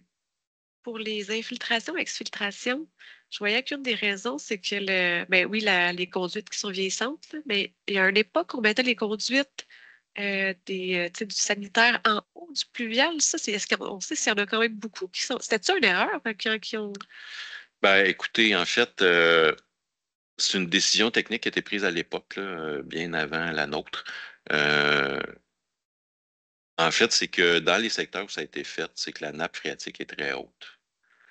Donc, il y a une décision qui a été faite, on va mettre l'égout pluvial en bas qui va capter la nappe phréatique en même temps si nos réseaux d'égouts ne sont pas étanches. Puis, on va mettre nos réseaux d'égouts sanitaires plus haut, donc moins sous l'effet de la nappe phréatique pour éviter, comme je l'ai mentionné, qu'il y ait une infiltration de la nappe phréatique vers notre égout sanitaire, vers la station d'épuration. Ce calcul-là est super cool, est super correct, là, les 10-15 premières années des réseaux, mais après ça, veut pas avec les climats qu'on a, les mouvements des sols dus au gel-dégel, etc., ou juste à la circulation au-dessus de nos rues, ça vient des fois justement, bon, je ne veux pas dire déstabiliser les infrastructures, mais certainement faire bouger nos conduites. Donc, c'est là qu'ils vont s'ouvrir. Puis là, on est comme pris un peu avec effectivement le problème que honnêtement, si vous vous fiez à la littérature, puis même au Bureau de normalisation du Québec, en général, le sanitaire est dans le fond de la tranchée, puis le pluvial est au-dessus. Nous, on a certains secteurs à Sherbrooke, il y a une décision qui a été prise à une certaine époque de faire l'inverse. Après ça, de corriger le tir, c'est très difficile. C'est surtout très coûteux parce que toute notre infrastructure d'égout est faite de cette façon-là. Fait qu'après ça, de se dire, OK, on va facile, on va inversons-le. Mais comme je vous l'ai dit, on ne peut pas commencer en bas de la côte puis inverser parce que là, à un moment donné, on ne peut pas comme faire monter de l'eau là, qui est déjà plus basse. C'est une problématique qui en fait, là, technique, qui est quand même là, un beau casse-tête, je dirais. Là. Donc, c'est pour ça qu'à cette étape-ci, on est plus là, à faire du préventif, s'assurer qu'on vise l'étanchéité de nos réseaux d'égouts pour éviter ça. Parce que, de toute façon, si c'était notre égout sanitaire qui était en dessous, on sait que la nappe est haute dans ce coin-là, on aurait une trop grosse quantité d'eau qui se rendrait à la station d'épuration. Donc, on aurait une autre problématique potentielle. Donc, le problème n'est pas simple. Je pense que l'objectif, c'est vraiment de s'assurer d'avoir une étanchéité de nos réseaux d'égouts sanitaires dans ces secteurs-là. Super, merci. Est-ce que, M. Deneau, vous aviez commentaire, question? Oui, merci de la présentation. On voit vraiment l'évolution depuis les 10 dernières années. Si on parle de tout près 72 portes pour la dernière année, là, il y avait des conduites sûrement qui étaient croisées. La question est, c'est quoi la réaction des gens quand on leur dit ça? Puis le délai qu'ils ont pour réagir, parce que veux pas, c'est quand même nocif pour notre réseau aussi. Là. Et c'est sûr que c'est pas du côté municipal, mais c'est comme un vice caché d'une propriété aussi. Oui. Ben, en fait, il y a un peu les deux scénarios. Parce que à la fin des années 80, quand que je vous ai mentionné qu'il fallait qu'on sépare nos réseaux d'égouts, qui étaient tous des. Des fois, on a de la misère à imaginer qu'en 1985, là, toute la ville de Sherbrooke, ou presque, hormis le secteur Rock Forest, qui a déjà sa station d'épuration, mais on envoyait tout dans la rivière Saint-François. C'est pas si loin que ça, là, 85. Là. Donc, des fois, moi, ça me frappe l'imaginaire un peu. C'est juste à partir des années 90 qu'on a mis en place des stations d'épuration. Puis, il a fallu procéder à des grands chantiers de séparation des réseaux. Puis, à ce moment-là, il y avait eu des études de fait par un ensemble de techniciens, les consultants, les villes, etc., pour déterminer, ben, ça va là, ça va là. Et puis, à cette époque-là, ben, il y a peut-être des raccordements qui ont été justement mal faits, puis qui sont mal faits depuis ces années-là. Donc, nous, à la ville, il y a quand même, lorsque ce sont des résidences qui datent d'avant, je vous dirais, le programme d'assainissement des eaux de la ville de Sherbrooke, lorsqu'on trouve des raccordements illicites à ces endroits-là, en principe, c'est la ville qui va procéder et qui va payer pour la correction de ces raccordements-là. Cependant, c'est sûr que certaines maisons vont peut-être s'être rajouter une toilette en bas, au sous-sol, whatever. Donc, on fait une certaine investigation, puis c'est sûr que si on se rend compte que c'est issu d'une problématique du citoyen ou du côté citoyen, c'est effectivement eux qui doivent procéder aux réparations. On fait un suivi. Maintenant, la période je pense, je veux dire, on ne les talonne pas là, jour après jour. Par contre, lorsqu'il n'y a pas de collaboration, on implique le service des affaires juridiques pour s'assurer d'une collaboration des citoyens. Et évidemment, ce n'est pas une option, c'est une obligation de procéder à des travaux. Donc, c'est sûr que pour certains citoyens, parfois, ils se sentent désolés de la situation parce que ça peut être une maison qu'ils ont acquise et qui a été construite après le programme d'assainissement des eaux et ils se ramassent un peu avec un problème qu'ils doivent régler qui peut coûter quelques milliers de dollars. Des fois, ça peut se faire simplement. Ça peut être juste de creuser vis-à-vis la pelouse puis de juste comme faire un X puis brancher un bout dans l'autre. Parce que des fois, il y a deux tuyaux. Les deux tuyaux s'en viennent un par-dessus l'autre. Puis là, de savoir lequel est le plus viable, lequel est sanitaire, c'est pas trop évident. Puis peut-être qu'il y a eu une mauvaise interprétation au moment du raccordement. Mais dans d'autres moments, lorsque la pente ne le permet pas, ben, il faut qu'on aille creuser jusqu'au centre de la rue. Fait qu'effectivement, ça peut être des investissements. C'est pas un, en tout cas, peut-être pas la notion d'investissement, on va dire une dépense importante, effectivement, pour le résident. Puis c'est sûr qu'il n'y a jamais personne qui est heureux là, de ces circonstances-là. Puis malheureusement, nous, comme organisation, on ne peut pas non plus là. Faut être équitable. Exact, tout à fait. Bien, ben, merci beaucoup. Merci pour la présentation. Merci. Donc, ce qu'on recommande aujourd'hui, c'est de prendre acte des interventions effectuées en réseau afin de diminuer les apports d'eau parasites en 2024. Puis, bien sûr, d'autoriser le service de l'ingénierie des eaux et projets majeurs de poursuivre. C'est pas ça? C'est la seule. OK, j'avais encore les trois points. Donc, seulement prendre acte. Est-ce que ça vous convenait? Oui, madame. Excellent. Donc, on serait rendu à notre troisième dossier. Merci beaucoup, messieurs. Qui est le dépôt du bilan 2024 de la Patrouille Bleue. Donc, je repasse la parole. Donc, on a un nouvel invité qui est Jocelyn Desrapes, du Bureau de l'environnement aussi. Donc, qui d'entre vous trois fait la présentation? Est-ce que c'est Mme Pelchat qui commence? Super.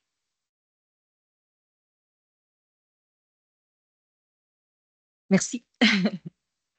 Donc oui, je suis accompagnée de mon collègue Jocelyn Desrapes, qui est la personne qui coordonne, en fait, il s'occupe de toute l'équipe de la patrouille verte, bleue, pardon.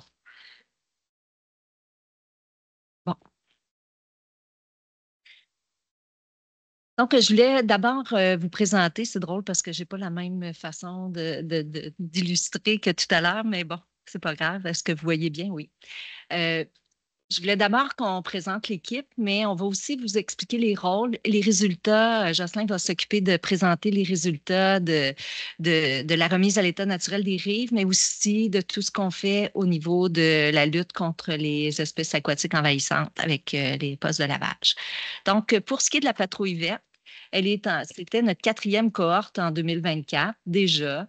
Elle est en fonction du printemps jusqu'à la mi-août, en fait, de fin mai jusqu'à la mi-août. On a en poste une coordonnatrice qui vient s'occuper de la patrouille bleue, qui est à la maîtrise en environnement. On a aussi 8 étudiants stagiaires qui sont universitaires et stagiaires qui sont employés, qui sont en biologie, écologie, environnement. Et à l'automne, on embauche toujours aussi une autre stagiaire pour nous aider à compléter les dossiers, qui était une coordonnatrice l'an passé du bac en études environnementales. Les rôles de la patrouille, d'abord, c'est d'appliquer puis d'expliquer la réglementation sur la remise à l'état naturel des rives. Depuis 2022, à la fin 2022, depuis que le règlement est en application, c'est beaucoup de l'application réglementaire, mais on a quand même une très forte sensibilité à expliquer et éduquer nos riverains. Le deuxième rôle de la patrouille, c'est de lutter contre la propagation des espèces aquatiques envahissantes au poste de lavage des embarcations au parc de la plage municipale de Deauville. Et c'est ça, ce sont les rôles.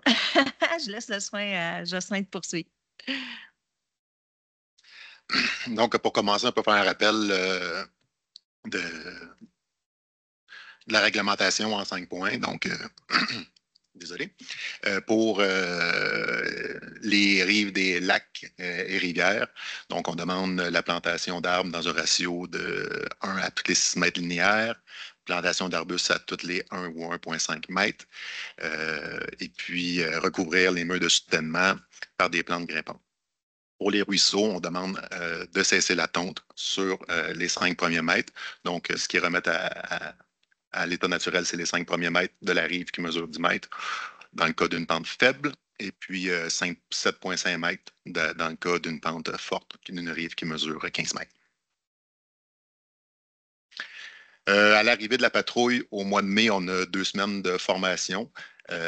Donc, on les monte toutes les étapes d'inspection, pourquoi qu'ils font, l'historique de la ville par rapport à la réglementation.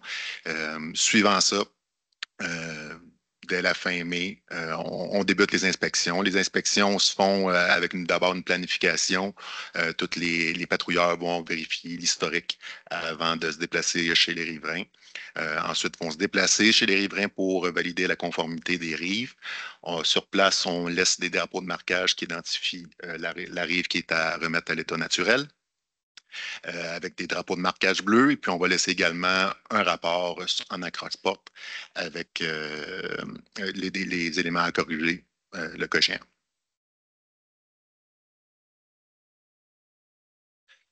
Dans les cas de non-conformité, ben, il va y avoir un avis de non-conformité qui va être préparé par la patrouilleur, vérifié par la coordonnatrice, et puis envoi d'un avis de non-conformité.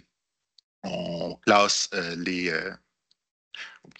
c'est moi qui.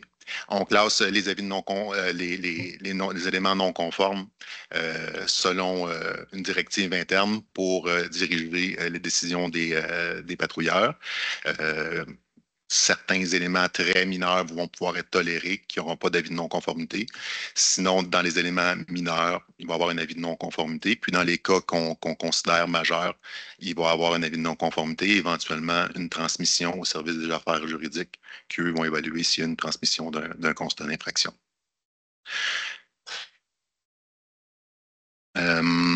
Donc, le bilan des propriétés riveraines qui ont été visitées en 2024, il y a eu 655 visites. Ça, c'est dans le fond, de la fin mai aller jusqu'à fin novembre, qui inclut les visites de la coordonnatrice d'automne.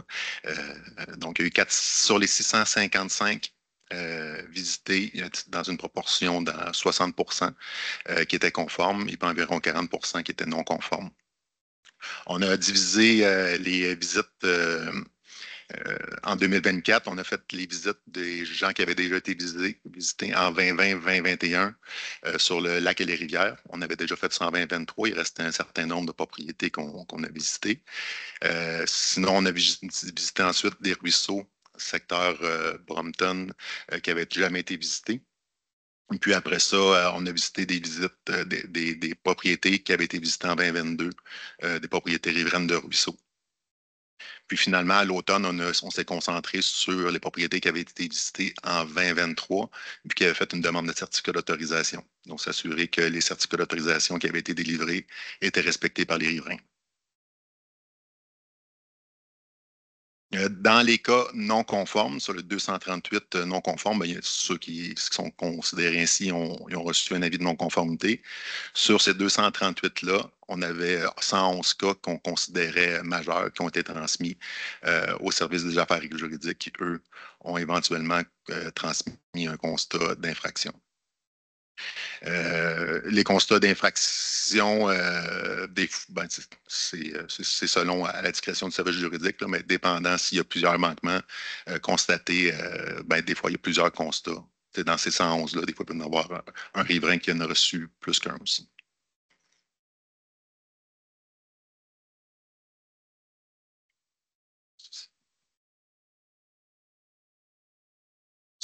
Si on prend l'état général, maintenant, après 6 années déjà, 4 années de la patrouille, mais 6 années là, de la première mouture de la réglementation, on a un inventaire de presque 4000 propriétés riveraines, 3873.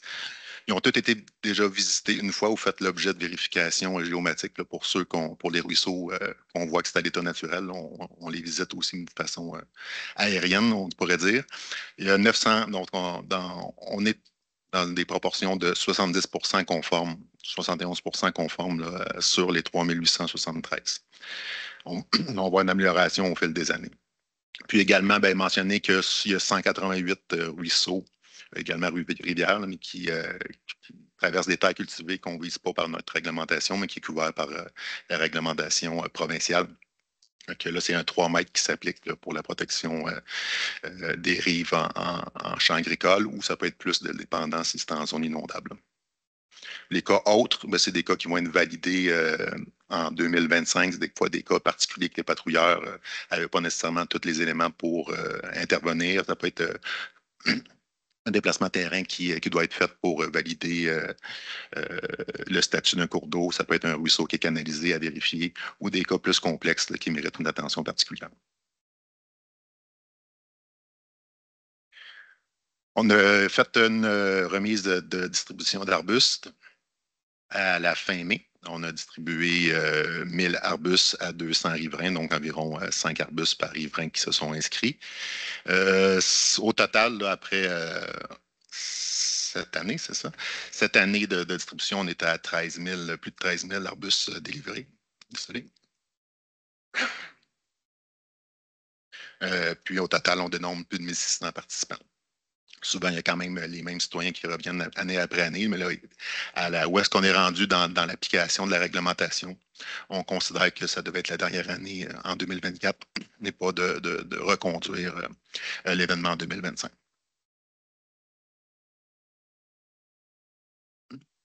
Justement, en 2025, ce qui est prévu, c'est de faire le suivi des propriétés qui sont le plus non conformes, c'est-à-dire ceux qui ont reçu des constats d'infraction en 2023-2024. On va poursuivre également les ruisseaux qui ont déjà été visités en 2022, qu'on n'a pas eu le temps de terminer l'année dernière. Puis finalement, si le temps le permet, ce sera un retour sur les propriétés qui avaient été visitées le long de la rivière et du lac Magog en 2020-2021, qui étaient conformes, juste s'assurer que les gens continuent de respecter la réglementation. J'ai une question en ligne de Mme Boileau. Ça peut être à la fin, là. Fait que vous pouvez continuer. Okay, merci. Finalement, l'aspect poste de lavage de bateaux qui est à la plage municipale. En 2024, on a lavé environ 2432 embarcations, différentes petites embarcations, le canot, les planches à pagaie, les bateaux à moteur. C'est une obligation à tous les gens qui se présentent à la plage municipale. Lorsque le poste est en opération, doivent l'utiliser. Le poste, on l'opère donc du 3 juin au 29 septembre. Juin à août, on l'opère à tous les jours de 7 h à 18 h. Et puis, le mois de septembre, on l'opère la fin de semaine. Donc, l'accueil est bon par les citoyens qui sont habitués maintenant de l'opération qu'on fait. Il y a eu un cas problématique cette année. On a intervenu plusieurs fois pour lui rappeler l'obligation de laver son embarcation. L'accueil n'était pas bon. Éventuellement, on a fait intervenir le SPS là, pour qu'il intervienne auprès du citoyen. Je pense que vous avez eu une visite un peu plus tôt. Mais on l'avait sensibilisé après. Mais après qu'il y a eu l'intervention policière, là, il y a eu une collaboration, puis on a pu faire la même chose avec tous les citoyens.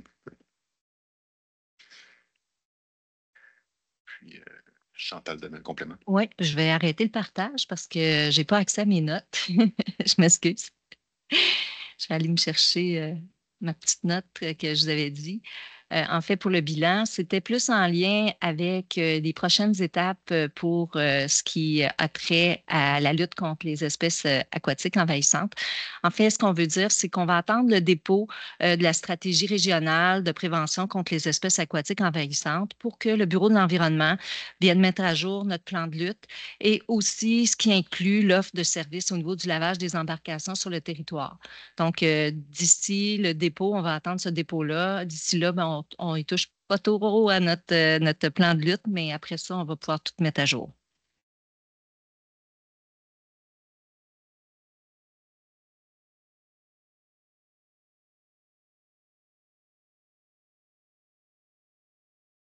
C'était la fin de la présentation? OK. La fin de la présentation. Désolée. Merci. Donc, vous pouvez commencer, Mme Boileau, avec vos questions. Est-ce que vous m'entendez bien? Il y a vraiment beaucoup de bruit autour de moi, fait que je ne suis pas certaine. Là. Vous m'entendez bien? On n'entend pas le bruit, nous. OK. Ah ben, vous êtes chanceux. Il y a vraiment beaucoup de monde. Moi, ça concerne la diapo numéro 7. La remise d'un rapport avec croquis de la rive illustrant les éléments à corriger. J'ai vraiment eu énormément de plaintes à Brompton cette année concernant les visites.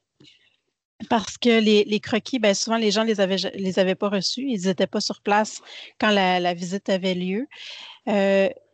le croquis était peut-être parti au vent, pas sur la bonne porte non plus, une porte qui n'était pas utilisée, fait que les gens ne l'ont pas vu. Puis là, ils ont reçu le constat par la poste.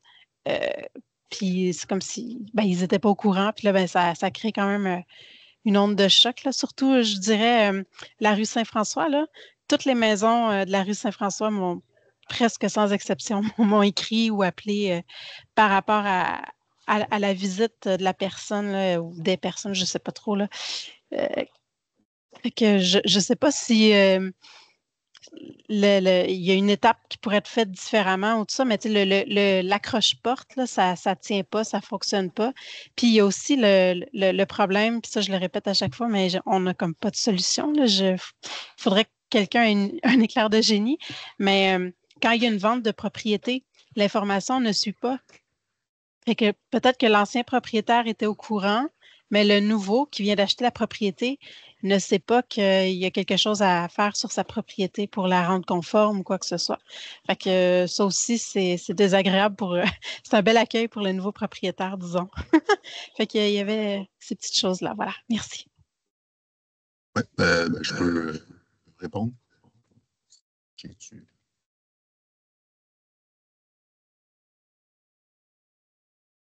OK, vous m'entendez bien? Dans le fond, oui, juste rappeler que oui, on met un accroche-porte. Habituellement, là, s'il n'est pas là, c'est assez surprenant. Là, c'est quand même assez fait rigide, en carton rigide. Puis, suivant l'étape, il y a un avis de non-conformité qui est envoyé aussi par la poste. Le constat, il vient seulement des fois 3, 4, 5 mois après. Fait que dans l'intervalle du constat, il y a quand même une bonne période de. Quelqu'un qui a reçu un constat sans être informé, c'est quand même très étonnant là, parce que ceux qui ont fait l'objet d'un constat ont reçu au préalable un avis de non-conformité qui est vraiment envoyé à l'adresse citoyenne. Donc, dans ces cas-là, c'est un peu étonnant.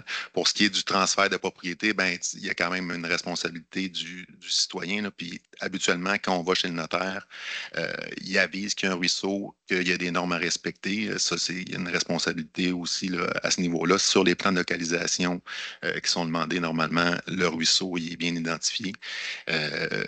Fait que c'est ça. Puis pour les ruisseaux, c'est 5 mètres à respecter. Il n'y a pas d'investissement. On veut qu'on cesse la tonte. Donc, c'est quelque chose les drapeaux sont laissés sur place. Il y a plusieurs indices que la patrouille a passé. Là. Normalement, il y a des drapeaux qui sont laissés. L'accroche-porte, puis finalement, l'avis de non-conformité. C'est un peu étonnant là, qu'on ait cette information-là comme. Voilà. C'est quand même nouveau qu'on fait ça puis qu'on mette en application. Fait que je peux comprendre que on reçoit des commentaires, des réactions, etc. Puis parce qu'on avait fait quelques visites, là. Donc, l'interprétation aussi du plan, du dessin, c'était pas comme si évident. Fait que souvent, je pense que c'est important. Les citoyens, en fait, en majorité, je pense que c'est d'avoir un temps pour appeler ou poser des questions, avoir un accompagnement au besoin. C'est super pertinent là, dans la remise à l'état naturel des rives. Monsieur Deneau, vous aviez questions, commentaires? Oui, merci beaucoup. C'est sûr qu'on reçoit beaucoup de commentaires en lien avec les gens qui reçoivent des contraventions. Moi, je pense que ce serait important, un petit peu comme à l'image, une contravention de stationnement. Bien des fois, c'est documenté par des photos. Vous avez une chance, quand vous dites on met des drapeaux, ces choses-là, parce que c'est sûr, quand on rencontre le citoyen, il n'y a jamais une médaille assez mince pour avoir deux côtés. Donc, c'est le côté du citoyen qu'on entend. À partir de ce moment-là, l'imputabilité est là. Et aussi, quand on envoie un avis de non-conformité, une bonne étampe en disant il n'y aura pas un deuxième avis, vous devez corriger la situation. Moi, je pense que je suis convaincu que dans le document, il doit être indiqué, là, mais si on peut le mettre encore plus visible, ça donne un argument parce que j'ai justement quelqu'un qui m'a donné des contraventions, puis c'est quand même une situation particulière.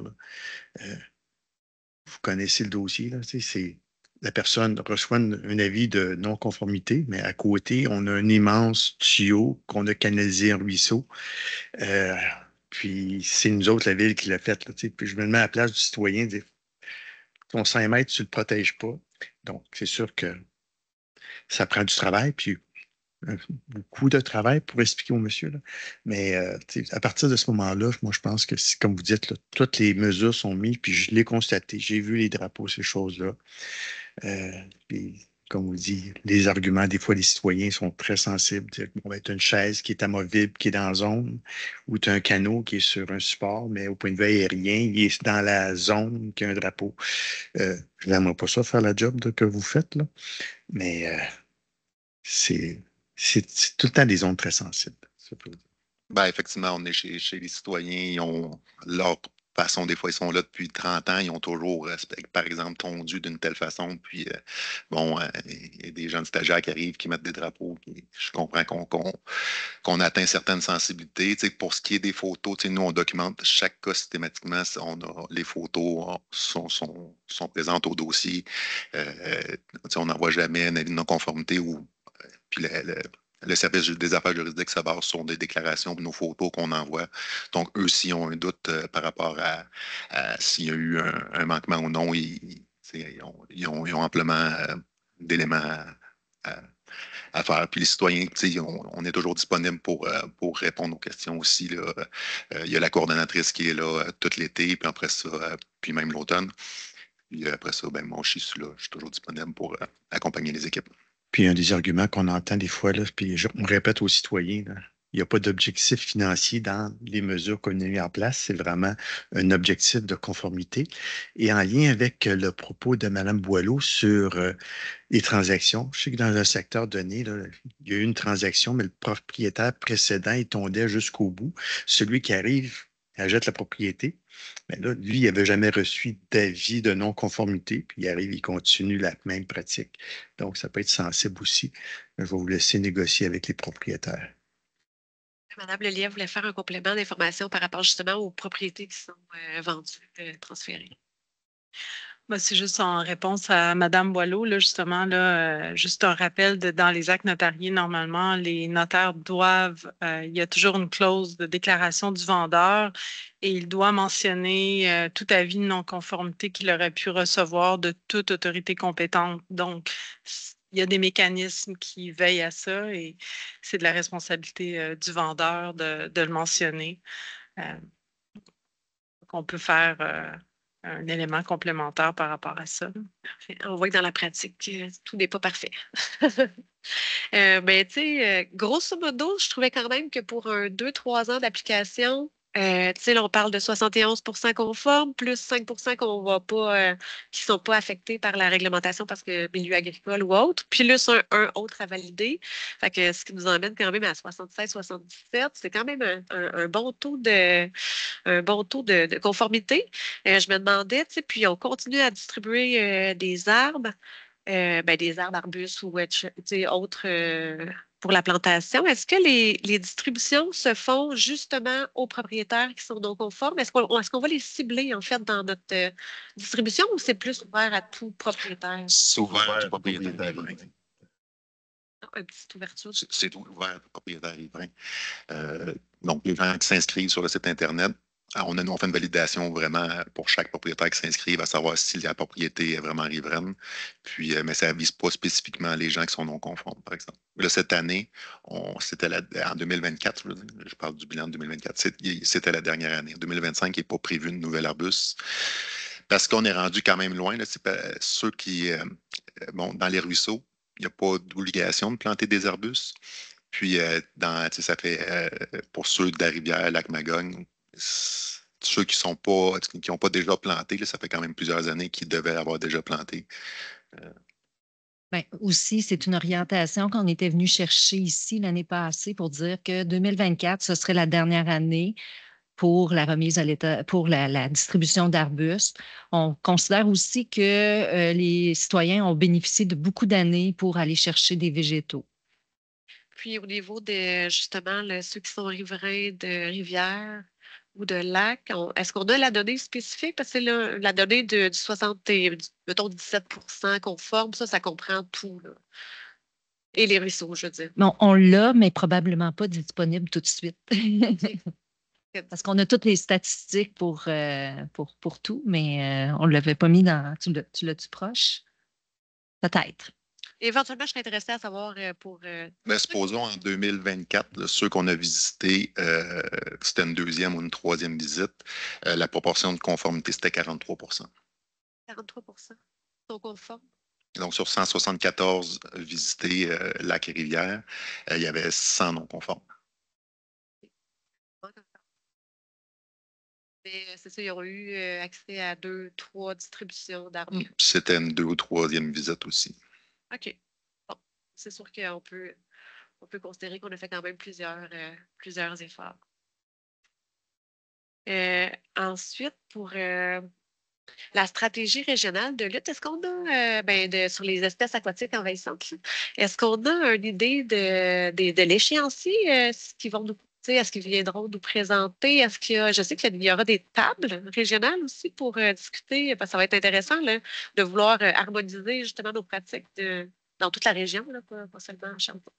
Je pense, Nathalie, tu participes aux tables, tu pourrais en dire davantage. Oui, je pense qu'on attend la stratégie officiellement dans les prochains mois. Okay. On devrait pouvoir s'adapter à ce moment-là. Oui. Puis la première étape, ça va être un échange, une concertation. Oui, mais je tiens à préciser que leur stratégie, ils ont déjà présenté des versions préliminaires.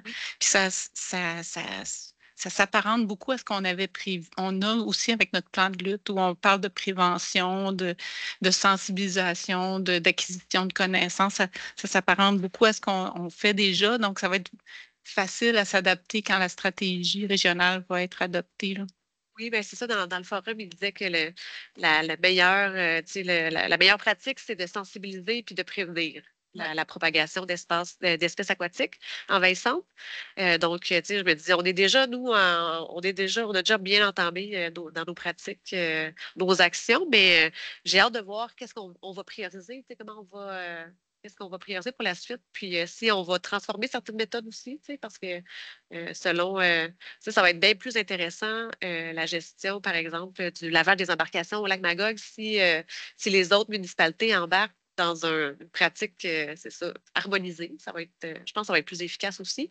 Puis pour les citoyens aussi, parce que des fois, c'est difficile de suivre quelles sont les pratiques d'un cours d'eau à l'autre, mais aussi d'une municipalité à l'autre qui partagent le même cours d'eau. Donc, je pense que, en tout cas, j'ai bien hâte de voir ça va être quoi les principes, les orientations, puis qu'est-ce qu'on va mettre en œuvre suite à cette stratégie-là. Donc, pour la recommandation, c'est encore une fois un dépôt de bilan. Ça vous allait? Super. Donc, on est dans les temps aujourd'hui dans notre séance. On va être bon pour prendre un 10, même 12 minutes de pause avant notre prochain dossier, qui est le suivi de notre démarche avec la politique de l'arbre et du verdissement. Donc, de retour à 11 heures. Merci beaucoup pour la présentation.